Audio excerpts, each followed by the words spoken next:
rocks. And the store owner says, fine, hit me with it. So he does. He whacks him with a gun. He's stunned. The store owner's stunned. Dillinger reaches across, opens the cash register, takes out the cash, sticks it in his pocket, walks out the front door into the waiting arms of a policeman, who puts him immediately into court. The judge looks at him and says, son, I want you to remember this for the rest of your life. I'm going to send you to federal prison for 10 years for this attempted burglary.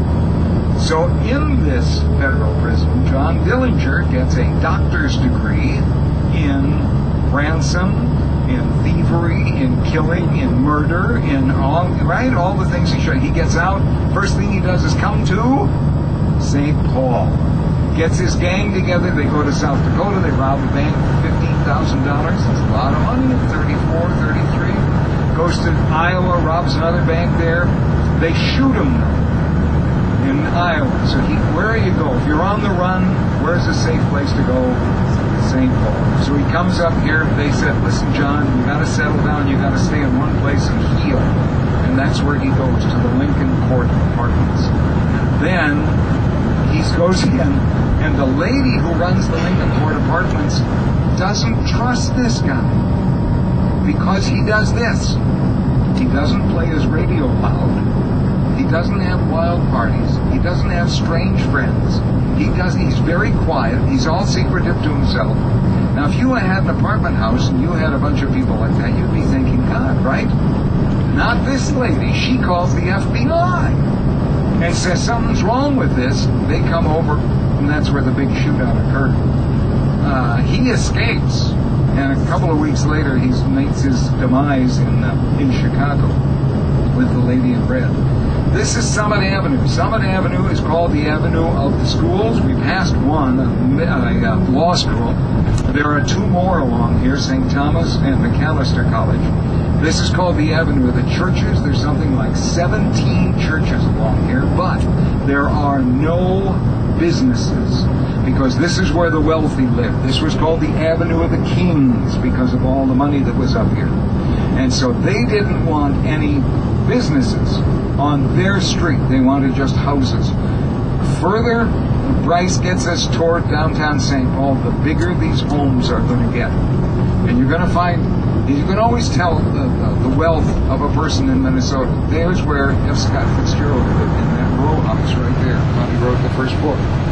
You can always tell the wealth of Minnesotans. The wealthiest people live in homes that are built out of stone. The next wealthiest people are people who live in homes that are built from brick all the way around, not just the front fascia. And the least expensive are the people who live in just wooden houses with wooden siding. Look at this.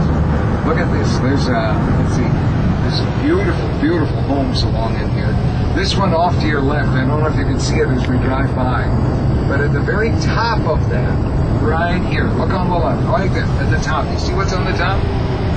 Looks like a casket, right? The story is that, and this was the place to go, and 100 years ago, this was the area we wanted to live in because this is where the wealthy live. The guy told his wife, honey, I'm going to build a house on Summit Avenue. She said, don't you dare tell anybody what you do for a living. So he didn't.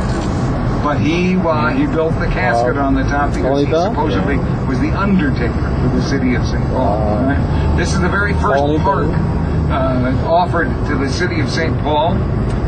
The rich people, there was a hotel right on this corner, and the hotel burned down. The rich people said, we don't want a hotel on our avenue. So they gave that to the city of St. Paul, first park. St. Paul now has somewhere in the neighborhood of 120 some parks. These are all beautiful old homes that have all been restored, and they were restored in the 1960s and 70s because the kids who were graduating from college in the 1960s and 70s were graduating with not only themselves, but many of them graduated with wives and children.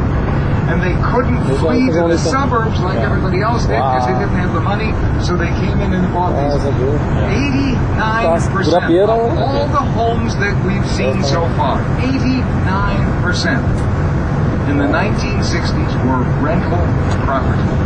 because the wealthy moved out to the suburbs, couldn't sell their houses. Okay? So these were all rental. They were pretty well beat up. These young kids in the 60s took them over, restored them. This house, for example, is the son of James J. Hill. Look at the front of the house looks different than the back of the house. The back of the house was where they were having a party, and it wasn't big enough, so they built the front of the house. That's where the guest rooms are, the Olympic-sized swimming pool, the theater-sized pipe organ. This is where the bishop for the city, for the Archdiocese of Minneapolis and St. Paul lives. This is his office right here, and this is his church. And so we're going to go into the church. We're going to go in and walk around for a few minutes. This is the 4th largest cathedral in America. They call it the 3rd foremost cathedral in the United States. It's big enough for 2,000 people for Sunday Mass, and when they put up the folding chairs, it comes up to be about 3,000. So it's a big cathedral. You can take pictures in, and hopefully there'll be a wedding going on, then we'll get into the reception room and get something to eat. Okay. Okay, so we're going to